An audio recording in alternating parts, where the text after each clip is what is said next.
Assalamualaikum dear viewers, this is Mohammad Hashmi and welcome to MH computer academy. So guys, आज की video के अंदर हम बात करेंगे जीपीए के बारे में। जो स्टूडेंट्स यूनिवर्सिटी के अंदर एडमिशन लेते हैं तो उनको जीपीए का सामना करना पड़ता है।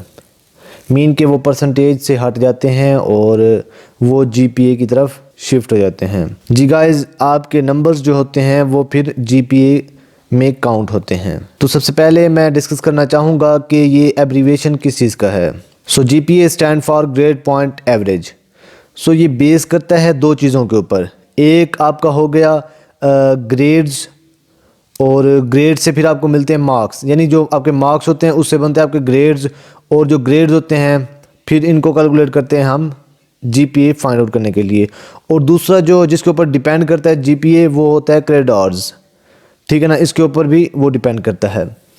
तो मिसाल के तौर पर आपका कोई भी सेमेस्टर पहला सेमेस्टर है, क्योंकि जीपीए जो होती है वो यानी सिंगल जो सेमेस्टर होता है उसके लिए जीपीए होता है, और जो आप अगर काउंट करके 2 सेमेस्टर 3 सेमेस्टर को कंबाइन करेंगे तो वो आपका सीजीपीए बन जाएगा, ठीक है।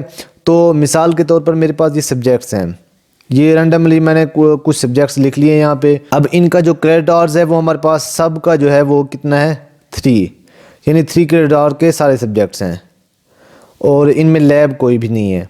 और उसके बाद जो है आपके ग्रेड जो हैं, अब मिसाल के तौर पर बिज़नेस के अंदर मेरा ग्रेड है बी।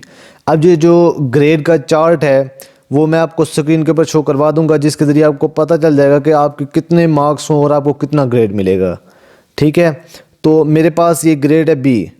अब इसके अंदर मैथमेटिक्स के अंदर मेरा ग्रेड है ए प्लस, कंप्यूटर के अंदर बी प्लस, और उसके बाद कम्युनिकेशन स्किल्स के अंदर ए नेगेटिव, और जो इस्लामिक स्टडीज़ है उसके अंदर ए प्लस है। तो इनके जो ग्रेड्स बनते हैं यहाँ पे इसका 3 बनता है, 4, 3.3, 3.7 एंड 4। और उसके बाद अब ये क्या है मेरे पास, ये मेरे पास है क्वालिटी पॉइंट्स। अब ये कैसे अचीव होते हैं, कैसे आते हैं, तो आपके जो यहाँ पे ग्रेड्स होंगे ना, आपने इनको मल्टीप्लाई करना है किसके साथ, क्रेडिट आवर्स के साथ। आपने इसको मल्टीप्लाई करना है। सो मैंने 3 को मल्टीप्लाई किया 3 के साथ तो मेरे पास क्वालिटी पॉइंट्स है 9। इसी तरह 3 को मल्टीप्लाई किया 4 के साथ तो 12 क्वालिटी पॉइंट आए।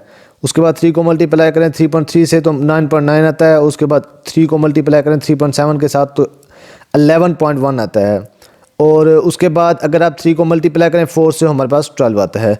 अब हमने क्या करना है, हमने इनको सम अप करना है, यानी ये जो सारे क्वालिटी पॉइंट्स हैं इनको हमने सम अप करना है। तो जब आप इनको सम अप करेंगे तो हमारे पास जो आंसर आएगा वो 54 आएगा। मैं यहाँ पे राइट डाउन कर देता हूँ। ओके, ये कंप्लीट हो गया।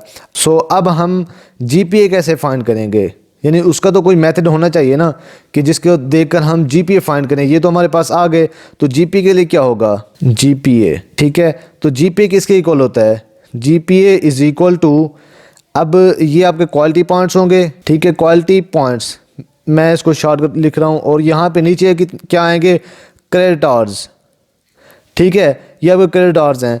तो हम क्या करेंगे, हम यहाँ पे लिख लेते हैं 54 हमारे पास क्या है, क्वालिटी पॉइंट्स, और जो क्रेडिट आवर्स हैं वो कितने हैं 15, यानी टोटल क्रेडिट आवर्स।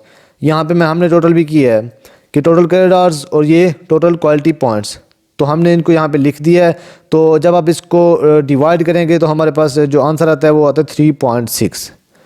तो ये क्या होगा, ये हमारे पास होगा जीपीए। सो ये मेथड था जीपीए फाइंड करने का। इंशाल्लाह नेक्स्ट वीडियो के अंदर मैं आपको बताऊंगा कि आप सीजीपीए किस तरह कैलकुलेट कर सकते हैं। सो गाइस, मैं उम्मीद करता हूँ कि ये वीडियो आपको बहुत ही पसंद आई होगी, और अगर ये वीडियो पसंद आई है तो मेरे इस चैनल को सब्सक्राइब करें ताकि इस तरह की मज़ीद वीडियोज़ आपको डेली बेस के ऊपर मिलती रहें।